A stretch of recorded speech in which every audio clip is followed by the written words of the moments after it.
우리는 지난주에 주님께서 이 세상을 떠나시면서 제자들을 위로하고 또 권면하시면서 이런 말씀을 하셨습니다. 당신께서 하셨던 그 사역이 계속될 것이며 심지어 그보다 더 큰 일들도 제자들이 할 것이다, 이 말씀을 하셨습니다. 그러면서 그 사역이 계속적으로 가능한 이유를 주님께서 말씀하셨으니 바로 내가 아버지께 청하여서 보혜사를 보내드리겠다, 이 말씀을 주님이 하신 거죠. 그래서 그 보혜사는 바로 파라클레토스, 즉 성령을 지칭하는 그런 의미인 것입니다. 이것은 바로 삼위일체 하나님 가운데에 성부와 성자 다음에 제3위이신 성령 하나님을 지칭하는 그런 의미인 것이죠. 그래서 이 성령에 대해서 오해하고 있는 것을 우리가 지난주에 몇 가지를 살펴봤죠. 그래서 성령 하나님을 인격적인 그런 하나님으로 인정하지 않고 마치 어떤 파워나 힘이나 능력으로 그런 비인격적인 존재로 인식하는 것이 첫째 잘못되었고, 두 번째로는 우리 그리스도인들의 머릿속에 여전히 이 성령 하나님을 하나님으로 인정하지 않고 마치 어떤 사물인 것처럼, 그래서 성령을 받아라 받아라 이렇게 어떤 사물을 주고받는 것처럼 그렇게 오해하고 있다고 그것을 말씀을 드렸습니다. 그러면서 우리 예수님께서는 이 성령께서는 영원히 너희와 함께 있을 것이다, 심지어 너희들 속에 그분께서 거주할 것이다, 이 말씀까지 주님께서 하셨음을 볼 수가 있습니다. 그래서 이 주님은 구약의 성신께서, 성령께서 사역을 위해서 머무시거나 떠나시는 것이 아니라 영원히 우리들 내면에서 사시는 성령이라는 그것을 우리가 살펴본 것이죠. 오늘은 이어서 예수님의 그 말씀을 지키는 순종의 관계와 예수님을 사랑하는 그 관계를 오늘 살펴보도록 하겠습니다. 이것은 일찍이 이 14장 15절에서 이미 15절에서 우리 주님께서는 바로 너희가 나를 사랑하면 나의 계명을 지키리라, 바로 이 14장 안에서 다락방 강화에서 먼저 말씀을 하셨습니다. 그런데 오늘은 저희들이 함께 봉독했던 이 말씀 가운데에 주님을 사랑하는 사랑과 계명의 관계를 무려 3차례나 오늘 말씀을 하세요. 그래서 21절에, 23절에, 그리고 24절에, 그래서 15절에 이어서 한 장 안에서 무려 주님을 사랑하는 사랑의 관계와 그리고 계명을 지키는 관계를 무려 4차례나 말씀하셨다는 거예요. 여러분, 성경에서 반복적으로 언급되어지는 것은 어떤 의미가 있다고 말씀드렸죠? 중요하다는 거죠.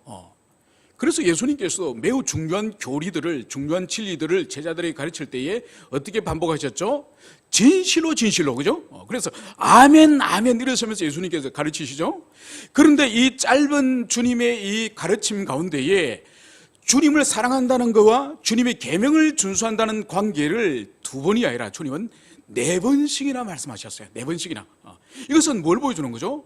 이것이 얼마나 주님과 관계에 있어서 중차대한 문제인지, 그래서 주님을 사랑하는 것은, 주님의 그 계명을 지키는 것은 생명과 뗄 수 없는 그런 관계라는 것을 주님께서 가르치시기 위해서 이 짧은 말씀 안에 무려 4번씩이나 나를 사랑하면 내 계명을 지키는 것이다, 또 내 계명을 지키는 자는 나를 사랑하는 것이다, 거꾸로 나를 사랑하지 않는 자는 내 계명을 안 지킨다, 이 말씀을 주님이 무려 4번씩이나 말씀하시는 거예요. 여러분, 이것은 기독교 신앙 전체를 관통하는 가장 중요한 원리라고 해도 과언이 아닌 것입니다. 여러분, 최초로 우리 조상들이 왜 타락을 하였고 왜 하나님으로부터 쫓겨나서 낙원을 잃어버리고 이렇게 죄와 사망 가운데 놓이게 됐습니까? 원인이 뭐죠? 하나님이 주신 그 계명을 어겼기 때문이에요. 그 계명을 지키지 않았기 때문에 우리가 이렇게 죄와 사망 가운데 떨어져서 그리스도 예수를 믿지 않으면 절대로 구속을 얻지 못하는 그런 저주 가운데 우리 인류가 떨어진 거예요. 여러분, 모세를 통하여 하나님이 율법을 주시지 않습니까? 그죠? 그 율법을 주시면서 율법을 지키고 행하는 자에게는 구원과 생명을 주시지만은 율법을 어기는 자는 저주와 심판 가운데 놓이는 거예요. 그러니까 모세의 율법도 계명을 지키지 않는 자에게는 바로 하나님이 무서운 징계를 말씀하신 거죠.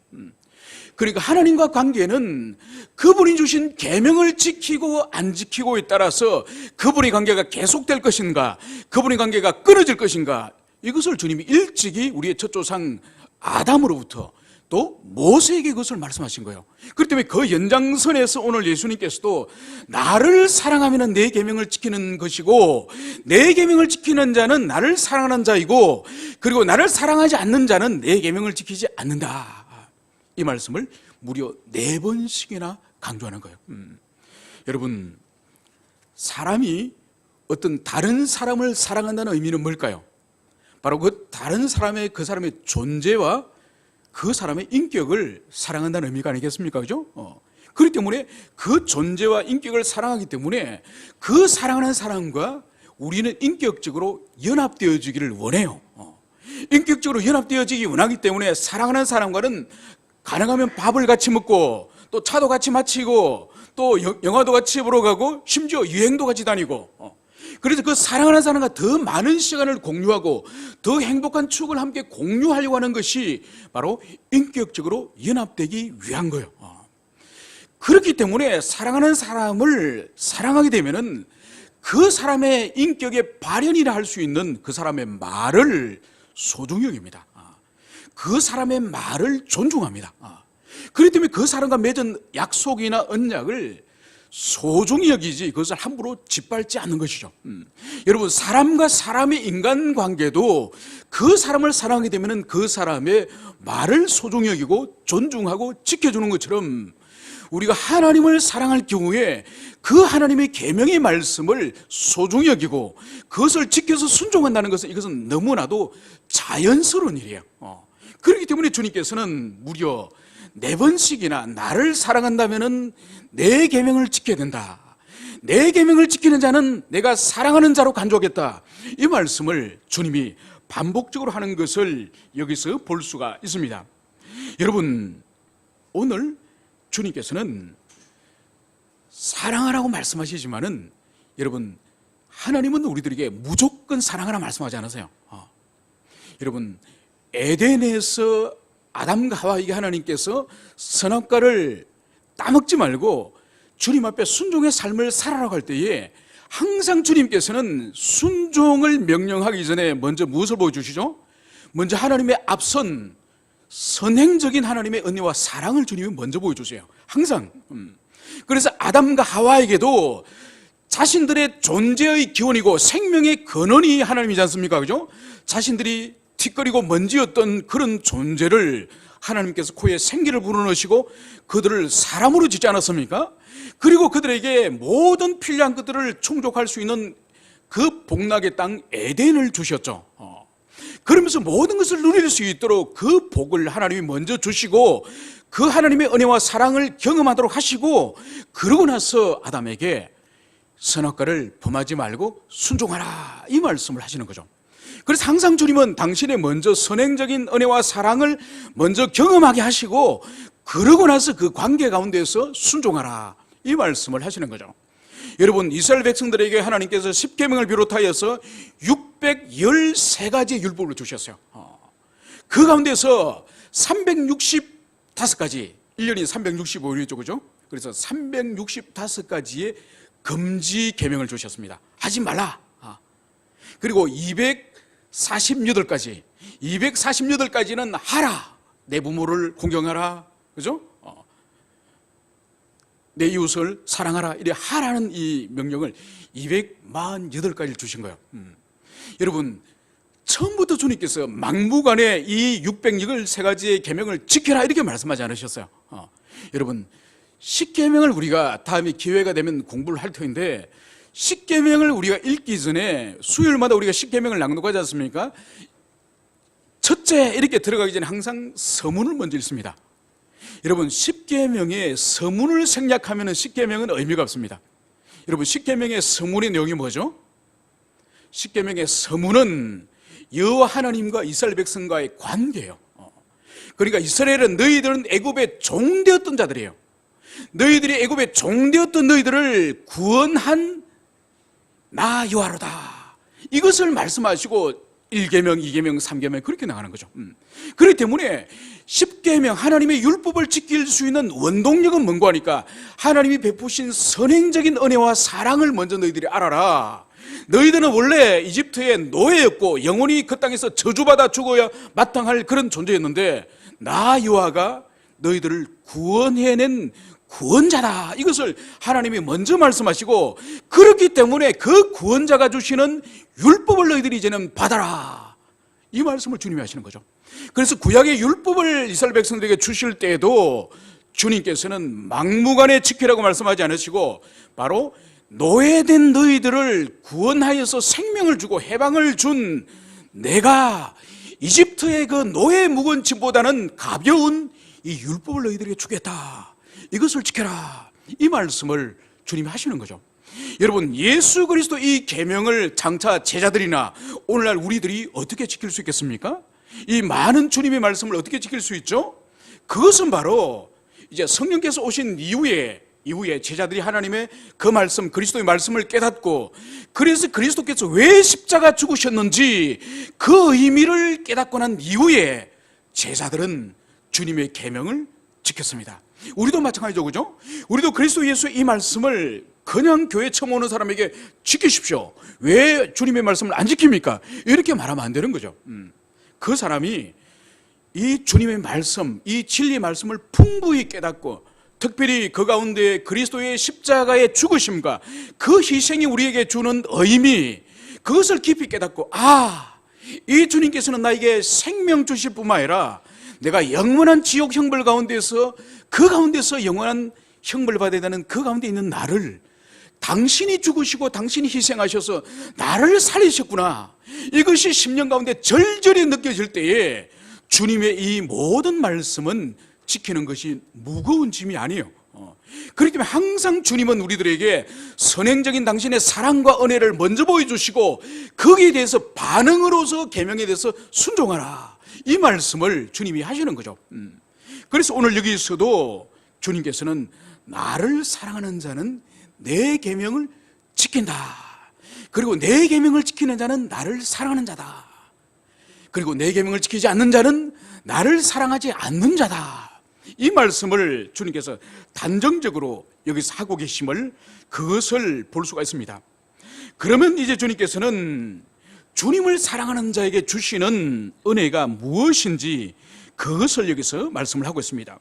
바로 나를 사랑하는 자는 내 아버지께 사랑을 받을 것이요 나도 그를 사랑하여 그에게 나를 나타내랴. 여러분, 첫 번째로 주님을 사랑하는 자에게 있어서는 바로 주님을 사랑할 때는 하나님 아버지의 사랑을 그 사람이 받을 것이다. 그 말씀을 여기서 하고 있습니다. 이것은 뭔가요? 예수님을 사랑하는 것은 예수님과 일체되신 하나님 아버지를 사랑하는 것과 마찬가지입니다. 그렇기 때문에 예수님을 사랑할 때에 하나님 아버지의 사랑을 당연히 받는 거죠. 그리고 더 나아가서 예수님을 사랑하는 그 사람은 예수님의 사랑을 받을 뿐만 아니라 더 나아가서 오늘 주님이 하시는 말씀이 바로 그에게 나를 나타내리라.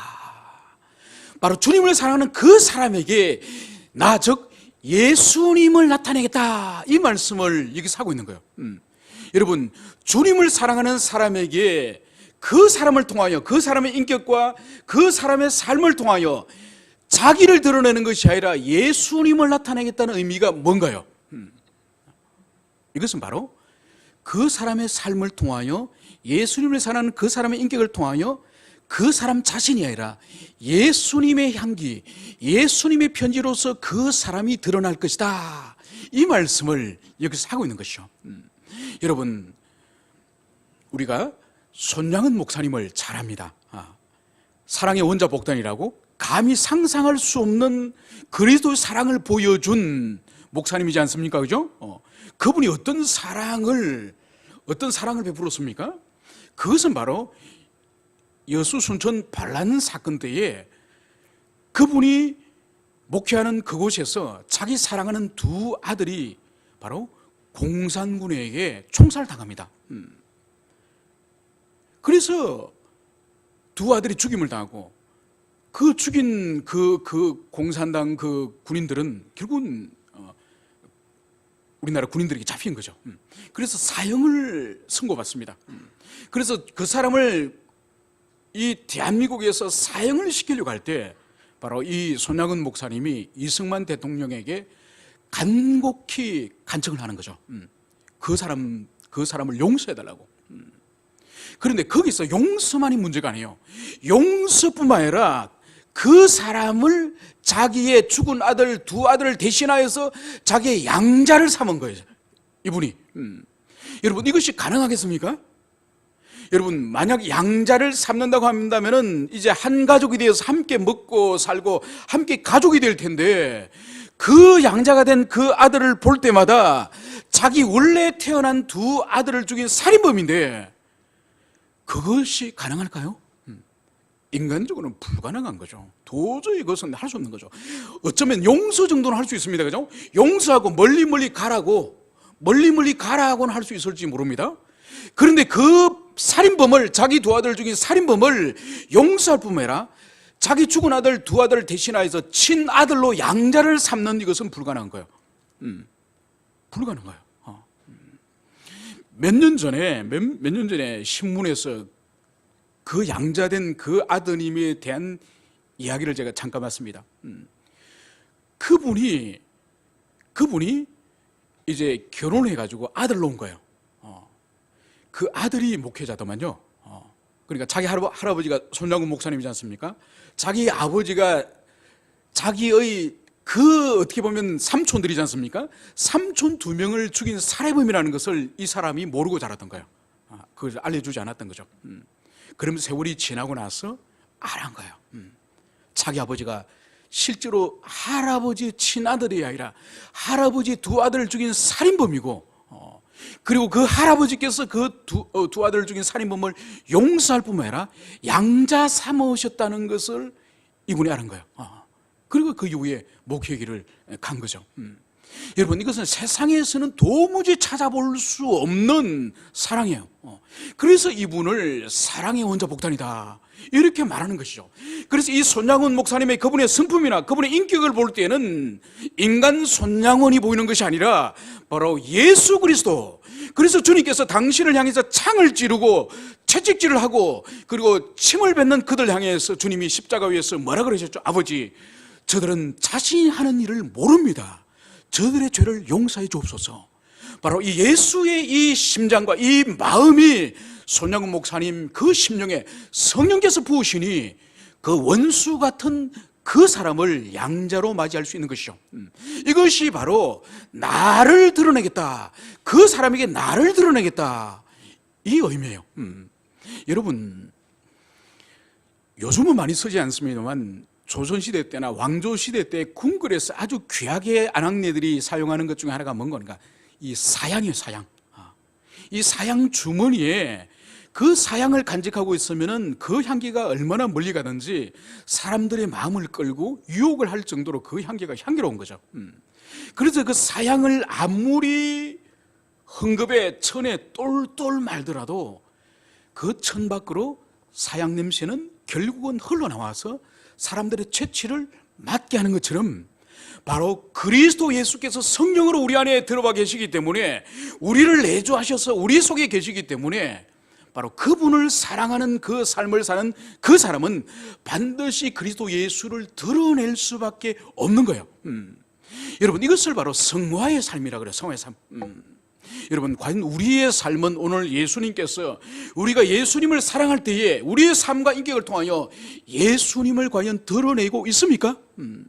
이것이 우리들의 사명이고 우리 인생의 목표 중에 하나라는 것을 여러분들이 기억하시기를 간절히 축원드립니다. 이제 우리 주님께서는 우리가 저에게 와서 거처를 저와 함께 하리라 이 말씀을 하십니다. 그러니까 주님을 사랑하는 자에게 우리가 함께 와서 거처를 저와 함께 하리라 이 말씀을 하시는 거예요. 여러분, 여기서 우리가 주의해서 봐야 될 것은 바로 뭔가 하니까, 예수님이 내가 와서 너희 속에 들어와서 너희를 거쳐 삼겠다 이렇게 말씀하지 않으세요? 뭐라 그러죠? 우리가라고 말씀하세요. 여러분, 성경 가운데에 하나님께서 당신을 지칭할 때도 우리가 이 말씀을 하실 때가 있습니다. 여러분, 기억나는 부분이 있습니까? 창세기 1장이죠. 창세기 1장에 하나님께서 사람을 창조하시고 사람을 지으실 때에 우리가 우리의 모양과 우리의 형상을 따라서 사람을 만들자, 이 말씀을 하시거든요. 이때도 하나님께서 우리가 우리의 모양을 따라서, 우리의 형상을 따라서 우리를 반복하세요. 이때에도 이 복수를 사용하는 의미가 바로 뭔가 하니까 하나님께서 성부와 성자와 성령 이 삼위께서 함께 사람을 지으셨음을, 그것을 보여주는 거죠. 오늘 여기서도 예수님께서 예수님을 사랑하는 그 사람에게 예수님만 들어오시는 것이 아니라 바로 우리 내면 가운데에 성부와 성자와 성령 이 삼위께서 우리 속에 들어오셔서 우리를 거처 삼으시고 우리를 집으로 삼으시고 우리 안에서 삼위 하나님이 사시겠다, 이 말씀을 여기서 하는 거예요. 여러분, 얼마나 놀랍습니까? 여러분, 이 세상의 모든 피조물, 모든 생명 가운데 가장 존귀한 존재가 누구죠? 사람이요, 사람. 여러분, 사람의 생명은 수많은 짐승의 생명과 비교할 수 없어요. 물론 오늘날 뭐 사람들은 집에서 기르는 애완동물을 뭐 가족이라 생각하고 뭐 아들이 한 명이 늘었다, 뭐 딸이 한 명이 늘었다, 이렇게 뭐 자녀라고 생각하는 사람들이 있지만은, 그러나 엄밀히 말해서 사람의 생명과 아무리 비싸고 귀한 애완동물과는 비교가 안 돼요. 왜냐하면 사람은 그 사람이 장인이든지 아니면은 식물인간이든지 아니면은 뇌사 상태이든지 간에 그 사람이 존귀한 것은 하나님의 형상이기 때문이에요. 그렇기 때문에 이 세상에 어떤 존재와 비교할 수 없는 고귀한 존재, 존귀한 존재가 사람이에요. 여러분, 그 사람 가운데 더 존귀한 존재가 누구죠? 그리스도인이에요. 그리스도인. 왜 그리스도인이 존귀하죠? 바로 그리스도인 속에는 성부와 성자와 성령 이 삼위 하나님이 그 사람 속에 계시기 때문에 그리스도인 한 사람 한 사람이 존귀한 거예요. 그렇기 때문에 여러분, 사람이 배우지 못하였다고, 그 사람이 재산이 빈약하다고, 그 사람의 외모가 떨어진다고, 여러분, 그리스도인을, 성도들을 무시하면 안 돼요. 그건 하나님을 모욕하는 거예요. 하나님을 모욕하는 거예요. 삼위 하나님을 모욕하는 거예요. 그러니까 그 사람이 아무리 가난하든지 무지하든지 사회적 지위가 없든지 그런 능력이 없다 할지라도 모두가 존귀한 하나님의 자녀고 하나님 형상인 것이기 때문에 절대로 그리스도인 한 사람 한 사람을, 그 사람을 상처를 주거나 고의적으로 그 사람을 죄를 짓게 하거나 그 사람이 어떤 내면의 그런 악을 행해서는 안 되는 거예요. 왜냐하면 그 사람 속에 삼위 하나님이 지금 계시기 때문에 그 사람이 얼마나 존귀한 존재인지, 얼마나 귀한 존재인지 그것을 여러분들은 기억을 하셔야 될 겁니다. 그래서 오늘 주님께서는 주님을 사랑하는 그 사람에게 삼위 하나님이 들어오셔서 그 사람 속에 거할 거다, 이것을 약속하는 거예요. 여러분, 그러므로 바울도 우리 몸을 성전이라 그렇게 부르지 않았습니까? 그죠? 그래서 다른 어떤 죄보다가 육체에 짓는 음란죄, 간음죄, 그것은 바울이 매우 엄중하게 다뤘죠. 그러면서 주님 말씀이 이렇게 기록되어 있죠. 너의 몸은 하나님의 성령이 거하는 전인 줄 알지 못하느냐. 그러면서 음란의 죄에 대해서 그런 자를 멸하시리라, 이 말씀을 하십니다. 왜냐하면 우리의 육체는, 우리의 이 존재는 성령이 머물고 계시는, 삼위 하나님이 머물고 계시는 성전이요, 성전. 성전이기 때문에 우리 육체에 범하는 죄들을 우리는 엄격하게 그것을 차단해야 되는 거죠. 그래서 육체에 대하여서 간음을 하거나 육체에 대해서 어떤 더러운 짓을 하는 그것은 하나님께서 매우 엄중하게 다루신다는 그것을 여러분들이 기억을 해야 될 것입니다. 바로 주님의 이 말씀에 대해서 오늘 가룟 유다가 아닌 다른 유다가 오늘 오해하는 것을 볼 수 있습니다. 바로 그 오해가 뭔가요? 당신을 사랑하는 제자들에게는 바로 주님께서 당신을 나타내겠다, 이 말씀에 대해서 오늘 유다는 오해를 하는 것이죠. 그 오해가 바로 22절에 주여 어찌하여 자기를 우리에게는 나타내시고 세상에게는 아니하려 하시나이까. 여러분, 이 가롯인이 아닌 이 유다가 오해하고 있는 것이 바로 뭔가요? 왜 당신의 그 존재됨, 당신의 메시아됨, 당신의 그리스도 되심을 왜 우리들에게만 나타냅니까? 당신이 진정으로 세상을 구원하러 온 메시아가 아니십니까? 그러면 우리에게만, 소수에게만 나타나는 것이 아니라 많은 사람들에게 당신의 메시아됨을 드러내야 되지 않습니까? 이 말씀을 하고 있는 거예요. 여러분, 이것을 볼 때에 지금 이 가롯인이 아닌 이 유다의 그리스도에 대한 이해가 지금 어떻습니까? 베드로나 빌립이나 똑같이 지금 주님이 하신 말씀을 아직도, 내일이면 주님이 십자가에 달리시는데, 내일이면 주님이 죽으시는데 아직도 주님의 존재하심을, 메시아 되심을 잘못 오해하고 있는 거예요. 여러분, 이것이 인간이에요. 성령이 오시기 전에는 아무리 주님 가까이 있었고 아무리 주님과 오래 있었더라도 성령께서 그 사람의 눈을 뜨고 그 사람의 영혼을 열어주지 아니하면은 깨달을 수가 없는 거예요. 그래서 오늘 이 유다도 여전히 주님의 말씀에 대해서 오해하고 있음을, 이것을 여기서 보여주고 있는 것이죠. 여러분, 오늘 여기서 볼 수 있는 것이 바로 뭔가요? 제자들, 이 유다가 여전히 주님의 메시아됨은 이 세상의 어떤 권세와 능력을 외적으로 드러내는 이것이 그리스도 되심이라고, 메시아 되심이라고 오해하고 있는 거예요. 여러분, 이것은 그리스도를 모르는 거예요. 그리스도 영광은 그런 영광이 아니요, 백마를 타고 오시고 권세와 영광을 휘두른 그런 영광이 아니라는 것을 주님께서 지금까지 계속적으로 보여주셨어요. 그분은 나귀를 타고 오시는 영광이고 그분은 십자가에 죽으심으로써 영광을 취하는 그 영광이에요. 여러분, 오늘날 기독교에 대한 영광을 여전히 오해하고 있는 그런 사람들이 오늘날도 많이 찾아볼 수 있습니다. 기독교 영광이 세상을 향해서 외적인 어떤 화려하고 웅장하고 거대한 어떤 외관을 통해서 그리스도 영광, 교회의 영광을 드러낸다고 생각하는 그런 사람들이 아직도 있다는 거예요. 여러분, 지난 목요일 날에 서울고등법원에 중요한 판결이 하나 난 걸 여러분 기억하시죠? 그죠? 서울 강남의 어떤 큰 교회가 이 도로 밑에 예배당을 지었죠. 그죠? 예배당을 지었는데 사실 그것을 이제 그 구청에서 허가를 내줬습니다. 그런데 그 허가가 잘못된 거라는 것을 이제 소송을 제기한 거죠. 결국은 서울고등법원에서 그 허가가 이제는 취소가 된 거예요. 그래 앞으로 어떻게 될지 모르죠. 그러니까 4천억을 들여가 그 예배당을 지었습니다. 서울 그 강남 노른자의 땅에 거대한 백화점 같은 엄청난, 그게 교회의 영광이 아니에요. 그게 영광이 아니에요. 교회의 영광은 거대한 그런 성체와 같은 그 예배당이 영광이 아니고, 또 그 교회의 수만 명의 사람들이 모이는 거대한 그 집회, 그것이 영광이 아니에요. 또 그 교회의 당회를 구성하고 있는 사람 3분의 1이 법조인이고 3분의 1이 교수고 3분의 1이 의사랍니다. 그게 교회의 영광이 아니에요. 교회의 영광은 사람들에게 거대한 조직을 갖추고 거대한 외관 건물이 있고 엄청난 수천억의 그 예산이 있는 그것이 교회의 권세와 영광이 아니에요. 교회의 영광은 진리의 영광이에요. 영적인 영광이에요. 그래서 교회가 진리를 소유하고 진리를 사랑하기 때문에, 그 진리 대신 그리스도를 사랑하기 때문에 결국은 밖으로 드러나는 것은 거룩이에요. 거룩. 그래서 참된 교회의 영광은 거룩을 소유하는 거예요.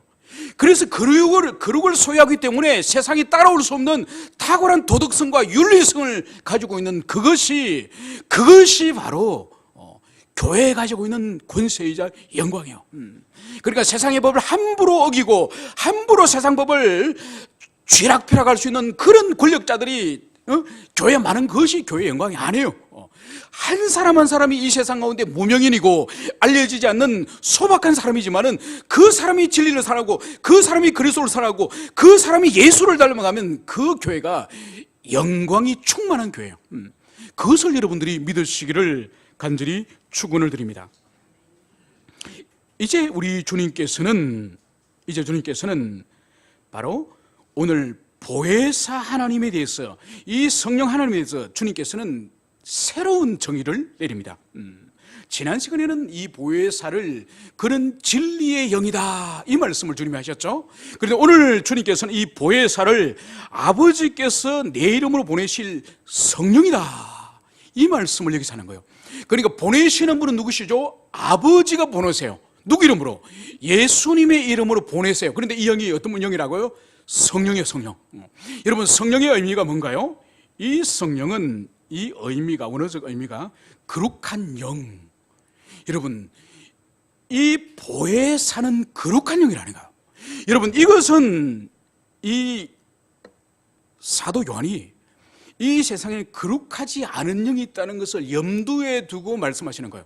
그래서 요한복음에서는 성령 하나님을 거룩한 영이다 이 요한이 부르지만은 요한계시록을 가면은 이 사도 요한이 다른 영을 언급합니다. 그것이 바로 뭔가 하니까 계시록 16장 13절에 가면은 용의 입과 짐승의 입과 거짓 선자 입에서 영이 나오니 바로 이것이 바로 뭔가 하니까 더러운 영이다 이 말을 해요.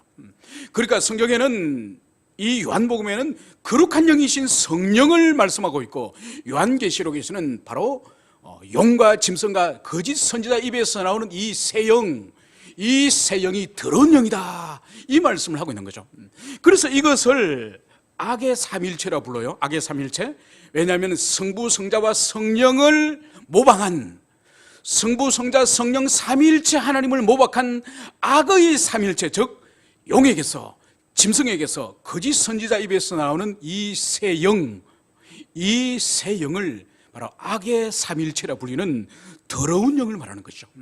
그래서 이 세상에는 바로 거룩한 영이 있는가 하면은 더러운 영이 있다는 것을, 그것을 여러분들이 기억해야 될 것입니다. 여러분, 그러므로 말미암아서 하나님의 교회 안에, 신앙의 영역 안에서 영의 활동에 대해서 여러분들이 분별을 해야 돼요. 지난주도 말씀드렸지만 이 분별하지 못하면은 이 영이 거룩한 영의 역사인지 더러운 영의 역사인지 이것을 분별하지 못하면 안 됩니다. 여러분, 그러므로 오늘날 은사주의자들의 이 은사운동이 위험한 이유가 바로 이거예요. 은사주의자들은 영을 분별하려고 하지 않습니다. 은사주의자들은 영을 분별하려고 하지 않는 것이죠.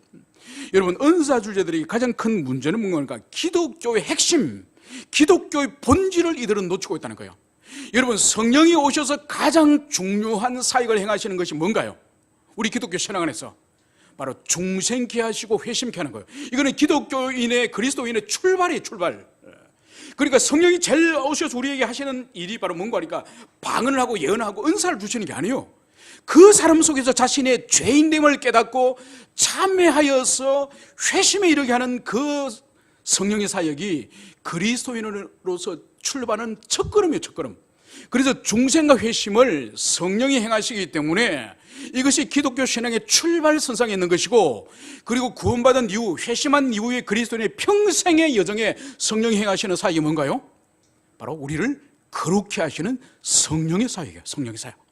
그런데 은사주의자들은 중생과 회심과 이 성령을 말하지 않아요. 여러분, 이것을 말하지 않는 것은 기독교를 포기하는 거나 다름없는 거예요. 그 정도로 이것은 치명적으로 기독교 일어섬과 넘어짐이에요. 중생과 회심, 그리고 평생을 성령께서 우리 안에서 죄와 싸우게 하시고 주님을 닮아가게 하시는 이 성화의 사역, 이것을 말하지 않는 은사주의는 이것은 참된 진리의 영이 아닐 가능성이 매우 높다는 거죠. 여러분, 그래서 이 은사주의자들을 삶이나 그 사람들의 인격과 신앙을 관찰해 보면은 중생과 회심의 증거들이 별로 없습니다. 찾기 힘듭니다. 그리고 또 한 가지 결정적인 것은 성화의 여정 가운데 과연 있는지가 의심스러운 사람들이 많다는 거예요. 왜냐하면 이들에 있어서 신앙의 목표와 삶의 목표와 경건의 표대는 뭔가 하니까 나에게 어떤 은사가 나타난다, 은사가 있다, 이것이 자기 마치 경건의 어떤 그레이드처럼 계급인 것처럼 그렇게 생각하기 때문에 기독교 신앙의 가장 중요한, 성령의 사역의 가장 중요한 이 회심과 성화를 놓치기 때문에 참된 기독교가 아닐 가능성이 매우 높을 수가 있다는 거죠. 그래서 여러분들이 이 성령이 행하시는 가장 중차대한 중생과 회심, 그리고 성화의 여정, 이 여정 가운데 내가 지금 걸어가고 있는가, 이것을 여러분들이 날마다 살피시기를 간절히 소망합니다.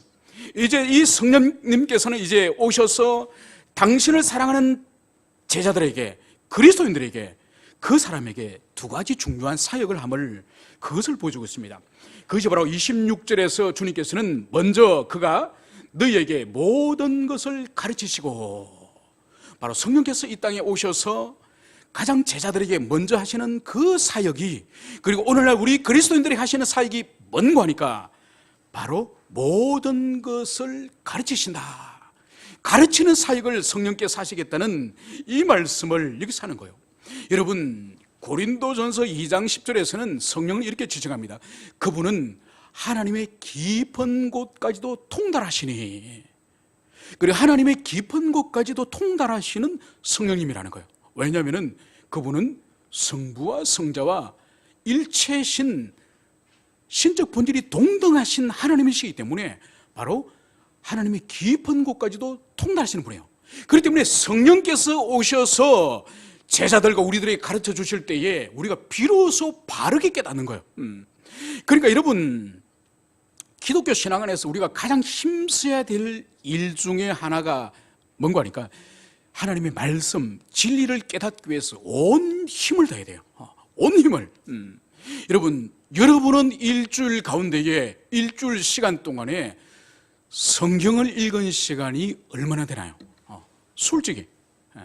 자, 하루에 1시간을 제가 드리겠습니다. 자, 7시간 이상은 나 성경 읽습니다. 손 들어 보십시오. 자, 손 들어 보시라니까. 없습니까?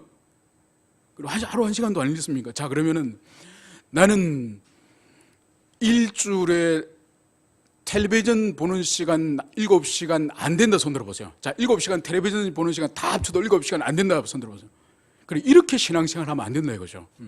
왜냐하면은 하나님보다 텔레비전을 더 소중히 내 인생에 의미를 두고 내 인생의 즐거움과 내 인생의 어떤 것을 하나님이 아니라 그 텔레비전을 통해서 내 호기심과 지식과 내 필요한 것을 채우기 때문에 하나님을 만홀히 여기는 거예요. 여러분, 꼭 하나님의 이름을 모욕하고 하나님을 짓밟았고 성경을 불태워서 만홀히 여기는 것이 아니라 삶의 실천적으로 그분을 사랑한다면 그분의 뜻이 무엇이고 그분의 말씀이 무슨 의미가 있고 그런 것을 끊임없이 탐구하고 그것을 이성적으로 노력해야 되는 거예요. 그것을 하지 않으면서 주님을 입으로 사랑한다는 것은 진정성이 없는 거예요. 진정성이 없다니까. 아까도 말씀드렸지 않습니까? 사랑한다면은 그 사랑하는 사람과 연합되기를 원하는 거예요. 그래서 더 많은 시간을 함께 나누기 위해서 밥도 먹고 차도 마시고 집에 가라는데 영화도 보자 그러고 영화 보고 집에 가라는데 그래도 밤참이라도 먹고 가자 그러고 안 떨어지려고 하는 이유가 뭔가요? 사랑하니까.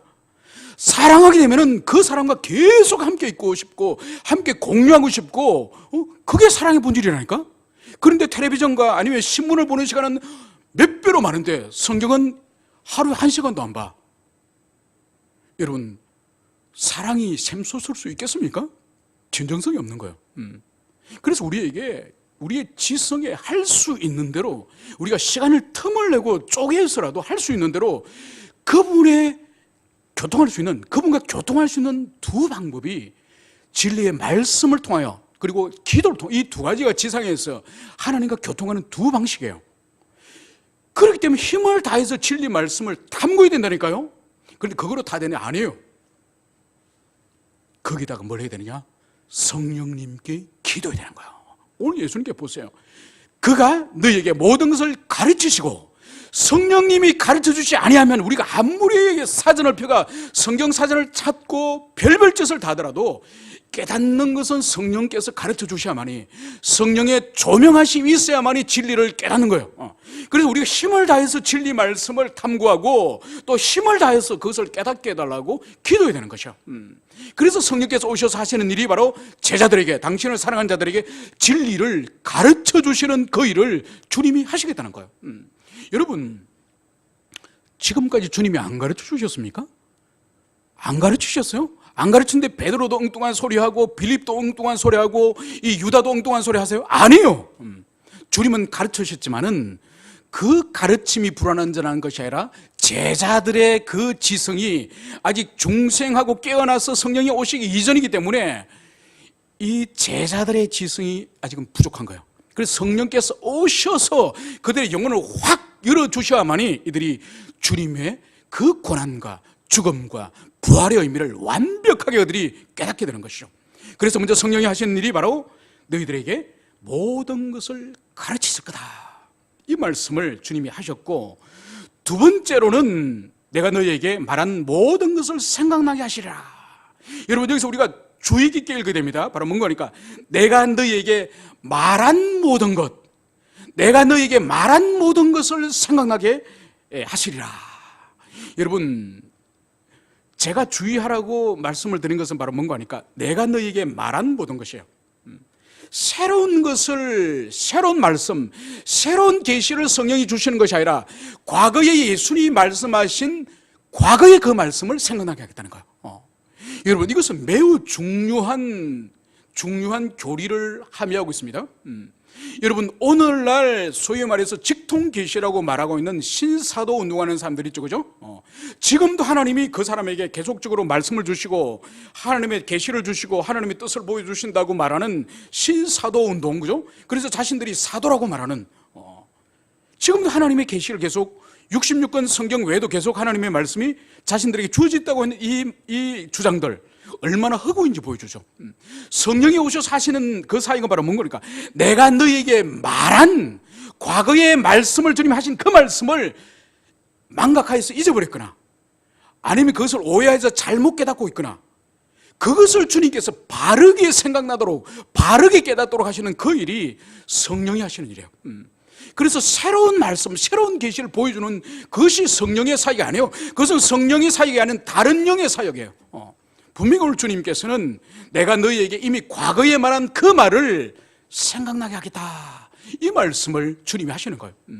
여러분, 사도행전을 보면요, 오늘 성령께서 가르치시고 과거에 하신 말씀을 생각나게 했다는 이 말씀이 사도들의 사역 가운데서 여러분들이 발견할 수 있는 거예요. 여러분, 오순절 성령 강림 이후에 사도행전에 보면은, 사도행전에는 세 사람의 위대한 당신의 종이 설교하는 것이 나오죠. 첫 번째 누가 설교합니까? 베드로의 설교가 2장에서 나옵니다. 베드로의 설교가 나오고, 그 다음 설교자가 누구죠? 빌립 집사 빌립의 설교가 나와요. 그리고 또 마지막 세 번째 설교자 누구죠? 사도 바울의 설교예요. 여러분, 사도 바울과 빌립은 차별하더라도, 왜냐하면 사도 바울과 빌립은 전성에 의하면은, 그러니까 빌립과 이 사도 바울은 가말리엘, 그러니까 예루살렘의 최고의 랍비, 최고의 율법학자인 이 가말리엘의 제자들이라고 유대 전성에서는 말해요. 그리고 실제로 사도 바울과 이 빌립 집사는 가말리엘 문화에서 친구지간이라고 그렇게까지 표현을 합니다. 그 정도로 친밀한 관계였죠. 그러니까 이 두 사람은 율법학자였고 이미 탁월한 바리새인이었어요. 그 사람을 일단 빼더라도, 여러분, 베드로의 설교를 여러분 기억하십니까? 사도행전에 그의 설교를 보면은 놀랍습니다. 예컨대 성령이 임하고 나니까 예루살렘에서 성령을 받았던 그 사람들이 입으로 뭘 말하죠? 방언을 말해, 방언. 그러니까 그 방언은 그 당시에 예루살렘에 유월절을 지키고 오순절을 지키러 온 그 사람들이, 순례자들이 태어난, 그래서 난곳 방언이라 불러요. 난곳 방언. 그 사람들이 태어난 지역이 바로 그 사도행전에는 15지역을 언급하고 있어요. 로마, 가파도기아, 각 지방의 거래대, 각 지방에 흩어진 그 디아스포라 유대인들이 살고 있는 그 사람들이 태어난 그 난곳, 그 난곳의 방언 15가지의 언어로 그 제자들이 방언을 하는 거예요. 그것을 순례자들이 보고, 아니, 이 사람들이 대낮에 술에 취했네? 술에 취해서 저렇게 중얼중얼 주절주절 되네? 이렇게 오해하지 않습니까? 그죠? 그때 베드로가 어떻게 변정을 하죠? 술이 취한 것이 아니라 성령에 취했다 이러면서 바로 마지막 날에 요엘서 말씀을 인용하죠. 그죠? 마지막 날에 성령을 부어주실 것을 말하면서 어린아이, 노인, 청년들에게 꿈을 볼 것이고 환상을 볼 것이고 예언할 것이고, 이것을 베드로가 정확하게 말씀하세요. 여러분, 놀랍습니다. 그 요엘서의 그 구석에 있는 그 말씀을 사람들이 비난하고 조롱하자 바로 그것을 생각나고 바로 그것을 선언하는 거예요. 이것은 성경신학자, 성경학 박사라도 금방 이렇게 튀어나올 수가 없는 거죠. 그 방대한 구약을 바로 생각나고 바로 그것을 예루살렘 시민들에게 바로 변증하는 거예요. 이것은 술에 취한 것이 아니다. 요엘서에 그 마지막 날에 성령을 부어주겠다고 약속하지 않았나? 그 성령 때문에 오늘 이 사람들이 방언하는 것이다, 이렇게 변증을 하는 거죠. 그렇기 때문에 성령이 임하고 나서 제자들이 놀랍게 진리의 말씀에 대해서 가르침을 받고, 그리고 여러분 또 한 가지 여러분 보세요. 사복음서, 특별히 사복음서 가운데에 이 요한복음 14장부터 17장에 이르는 엄청난 양의 예수님의 이 설교, 이 가르침을 과연 여러분 그런 생각해 본 적 없습니까? 아니 그때 녹음기도 없을 텐데, 아니 누가 옆에서 받아 적었나? 녹취를 누가 했나?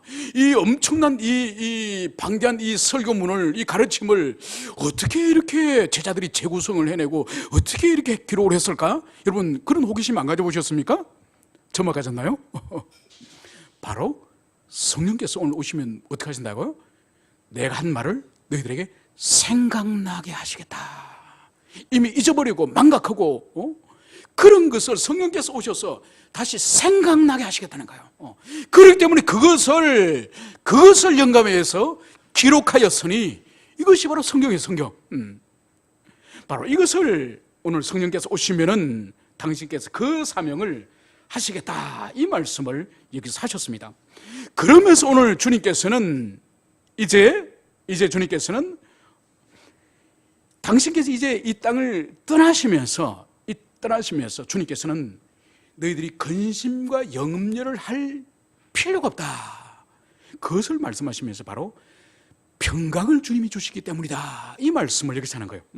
여러분 오늘 여기서 볼 때에 주님께서는 평강에 대해서 두 종류의 평강에 대해서 말씀을 하세요. 하나는 뭐죠? 내가 주는 평강과 세상이 주는 평강과 이 두 평강을 말하고 있는 거예요. 여러분 여기서 우리가 이 평강을 살펴보기 전에 우리가 이 세상을 먼저 잠깐 주목할 필요가 있습니다.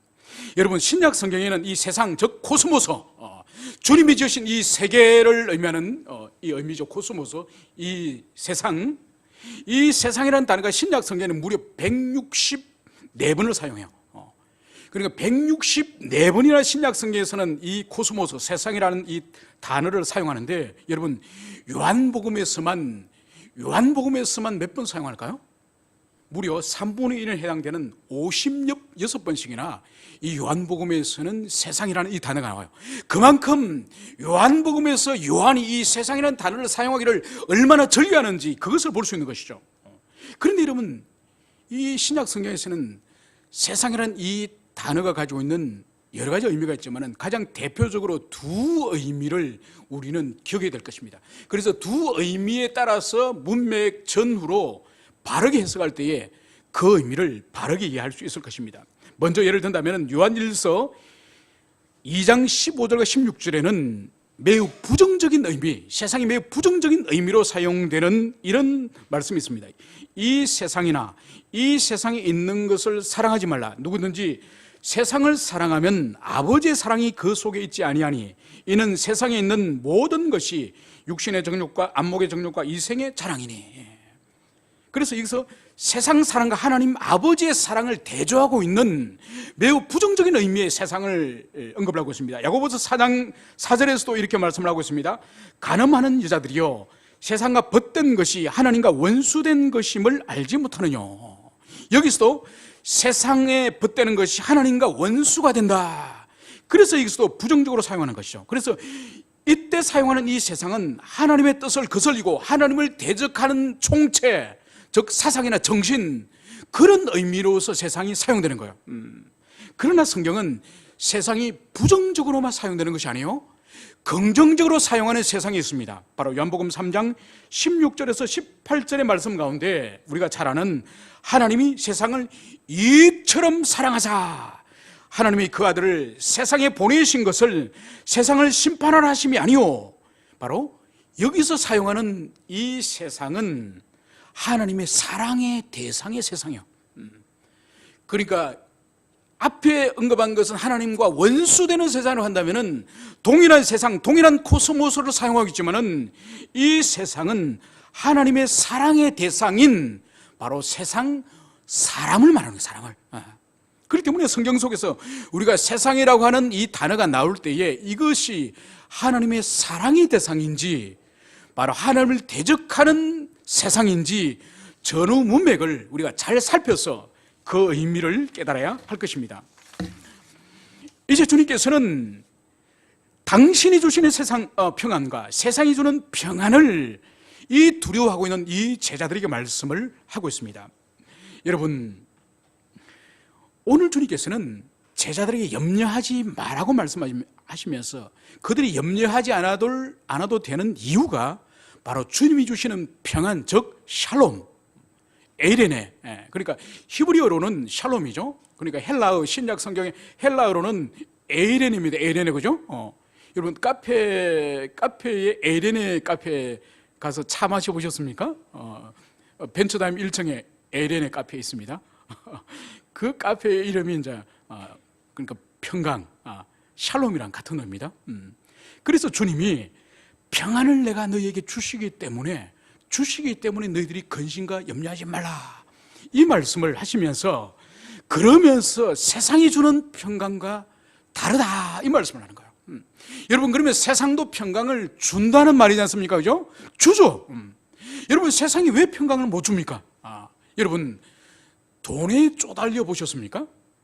그래서 부채가 상환돼서 날아오고 경고장이 날아오고 더 이상 채무를 불이행하면은 집에 딱지를 붙이겠다는 그런 통지문이 와보세요. 그것도 한겨울에. 그래서 어린애를 다 데리고 거리로 나갈 수도 없는 그런 상황 가운데 빌릴 데도 없고 신용불량자가 됐으니까. 그런데 어떤 지인이, 어떤 친척이 그 채무를 갚을 수 있는 그 금액을 주는 거야. 여러분, 그러면 얼마나 마음이 물질로 눌리고 있던 그 마음에 평강을 얻습니까? 그죠? 평강을 얻는 거죠. 여러분, 육체의 질병이 걸려보세요. 그것도 의사가 이런 거는 현대의학으로 치료가 안 됩니다. 돌아가십시오. 마음 편히 계십시오. 이런 말을 들어보세요. 절망적이지 않습니까? 그죠? 절망적인. 그런데 그 육체의 질병이 어느 날 어떤 약을 먹었는지 어떤 치료를 받았는지 모르게 나아버린 거예요. 그럼 그 마음에 얼마나 큰 평강과 위로를 경험하겠습니까? 그죠? 그렇기 때문에 물질이나 건강 또한 회복될 때에 분명히 평강을 경험해요. 그런데 이것은 유한한 평강이에요. 제한적인 거예요. 또다시 부채를 뒤집어 서면은 그 평강 사라집니다. 나았다고 알았던 그 질병이 재발했다는 통지를 들으면 그거 사라집니다. 그렇기 때문에 세상은 위로와 평강을 줄 수 있지만 그것은 제한적이고 유한한 것이에요. 여러분, 그리스도가 주시는 이 평강은 어떤 평강일까요? 여러분, 이 평강은 아무런 갈등이나 아무런 문제나 아무런 어려움과 곤란이 없는 상태의 평강을 말하는 것이 아니에요. 이것을 우리는 기억해야 돼요. 그럼 뭐냐? 문제와 갈등과 고난과 역경이 있음에도 불구하고 그것을 극복해야 하는, 환경을 뛰어넘는 극복해야 하는 능력과 은혜의 평강이에요. 이것이 다른 거예요. 여러분, 이 증거를 볼 수 있는 것이 바로 뭔가 하니까 여러분, 사도행전을 보세요. 사도행전을 보면은 사도행전 12장에 가면 베드로가 예루살렘 거리에서 전도를 하다가 붙잡힙니다. 그때에 헤롯이 사도들 가운데 먼저 야고보를 먼저 죽였거든요. 그러니까 야고보 사도를 죽이니까 예루살렘에 있는 사람들이 너무 좋아하는 거예요. 그러니까 예수 믿는 사도들 가운데에 우두머리 중에 한 사람을 죽이니까 너무 예루살렘 사람들이 좋아하는 거예요. 그래서 이 헤롯이 야고보를 죽이니까 좋아하니 베드로를 죽이면 더 좋아하겠구나. 그래서 베드로를 내일 죽이려고 지금 계획을 하고 있는데 베드로는 그날 밤에 맞아? 잠잡니다. 양쪽에 군사들이 그 사람을 착고에 채워가지고 양쪽의 군사들이 지키고 있는데 내일이면 베드로의 목이 야고보처럼 목이 떨어질 터인데 베드로는 뭐하죠? 잠잡니다. 그래 천사가 와서 베드로의 옆구리를 툭툭 칩니다. 일어나라고. 여러분, 어떻게 내일 목이 잘리는데 그날 밤에 잠을 잘 수 있습니까? 이것은 바로 자신의 처지 환경을 뛰어넘는 그리스도께서 성령이 주시는 그런 에이레네가 있기 때문에, 그 평강이 있기 때문에 환경과 상황을 뛰어넘는 평강 속으로 들어갔기 때문에 이런 일이 일어난 거예요. 여러분, 빌립보에서 복음을 전파하던 사도 바울 또한 마찬가지예요. 복음을 전파하다가 잡힙니다. 그래서 빌립보 감옥에 그날 밤에 갇히는 거죠. 그래서 바울과 실라가 그날 밤에 베드로처럼 자진 않아요. 이 두 사람이 뭐 하죠? 찬송을 해요. 찬송을 해요. 여러분, 복음을 전하다가 감옥에 갇혀서 어떻게 될지도 모르는데 찬송이 나오겠습니까? 어쩌면 하나님을 원망할 수 있죠. 하나님, 주님을 위해 헌신했는데 내 꼬라지가 이게 뭡니까? 당신의 종을 지켜주지 않습니까? 이렇게 주님을 원망할 수도 있습니다. 그죠?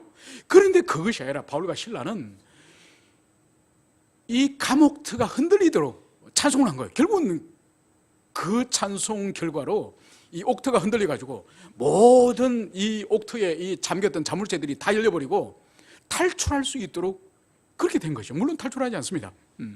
어떻게 감옥에 갇혔는데 내일이면 목이 달아날 죽음 앞에서 천년스럽게 잠을 잘 수 있으며 어떻게 감옥에 갇혀서 하나님을 찬양을 할 수 있겠습니까? 그것은 바로 뭔가 하니까 세상이 줄 수 없는, 세상이 감당할 수 없는 그런 하나님의 에이렌, 하나님의 샬롬이 그 사람에게 임하기 때문에, 견고한, 요동치 않는 그 삶을 살아갈 수 있는 거예요. 여러분, 우리에게도 마찬가지예요. 여러분, 한 사람 한 사람 그리스도인의 삶을 신방을 해보세요. 가정마다 신방을 해보세요.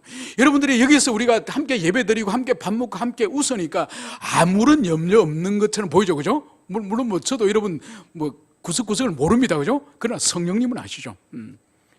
여러분, 한 분 한 분이 지고 있는 인생의 무거운 짐은 누구 한 사람도 가벼운 사람이 없을 거예요. 그것을 밖으로 커밍아웃하고 다 털어내 놓으면 모두 다 무거운 사연을 가지고 있는 거예요. 그렇지만 우리는 어떻게 살아갑니까?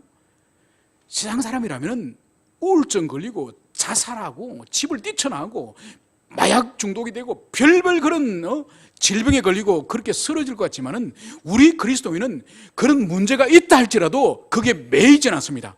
우리는 그것을 신경을 쓰고 그것을 해결하려고 노력을 하지만은 사로잡히진 않아요. 매이진 않아요. 왜냐하면 우리는 자유한 샬롬을 받은, 에이린을 받은 그런 존재들이니까. 그러므로 여러분들 인생에 어떠한 짐이 있다 할지라도, 어떤 무거움이 있다 할지라도 오늘 주님께서 바로 염려하지 말라, 근심하지 마라, 내가 너희들에게 내 평강을 주겠다, 이 말씀을 주님이 하셨습니다. 이 말씀을 붙잡으시기 바랍니다. 그래서 올 한 해가 이제는 우리 앞에 펼쳐져 있는데 우리가 어떤 상상하지 못했던 일들이 우리 인생 가운데에, 우리 가정 가운데, 내 하는 일 가운데 일어날지 모릅니다. 그럼에도 불구하고 주님이 이미 우리에게 당신의 에레네를, 그 평안을 주셨기 때문에 그분만 붙잡고 그분만 뒤따르는 올 한 해가 되기를 간절히 축원을 드립니다. 함께 기도합시다.